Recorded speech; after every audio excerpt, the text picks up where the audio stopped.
நெல்லை ஆட்சியர் அலுவலகம் பக்கத்துல சாலையில திடீர் பள்ளம் ஏற்பட்டதுனால ஒரு பரபரப்பான சூழல் ஏற்பட்டிருக்கு. விவரங்களோட செய்தியாளர் ராமசுந்தரம் இணைஞ்சிருக்காரு. ராமசுந்தரம், இதனால ஏதேனும் வாகனங்கள் விபத்துக்குள்ளாயிருக்கா? அங்க இருக்கக்கூடிய சூழல் என்ன? மேலும் விவரங்களை பதிவு செய்யலாம்.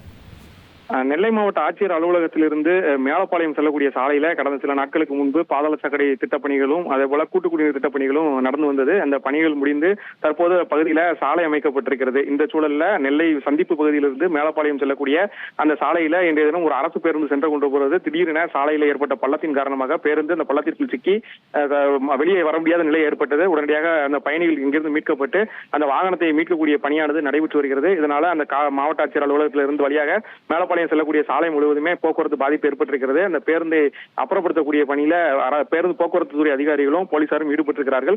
அந்த பேருந்து திடீரென ஏற்பட்ட அந்த பள்ளத்துக்குள்ள சிக்கி இருந்ததால ஒரு பரபரப்பான சூழல் நிலை வருகிறது. தற்போது அந்த பேருந்தை மீட்கக்கூடிய பணியில அதிகாரிகள் ஈடுபட்டிருக்கிறார்கள். அந்த போக்குவரத்தும் பாதிக்கப்பட்டிருப்பதால மாற்று பாதையில வாகனங்களை இயக்குவதற்கான நடவடிக்கைகளும் மேற்கொள்ளப்பட்டிருக்கிறது.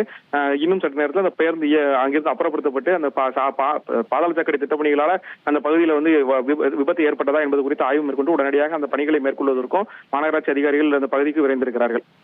உங்களோட தகவல்களுக்கு நன்றி ராமசுந்தரம். இனி செல்லும் இடமெல்லாம் செய்தி. தந்தை டிவியின் வாட்ஸ்அப் சேனலை ஃபாலோ பண்ணினா செல்ல இருக்கும் இடமெல்லாம் செய்தி. இதோ QR கோட் இப்பவே ஸ்கேன் பண்ணுங்க, ஃபாலோ பண்ணுங்க.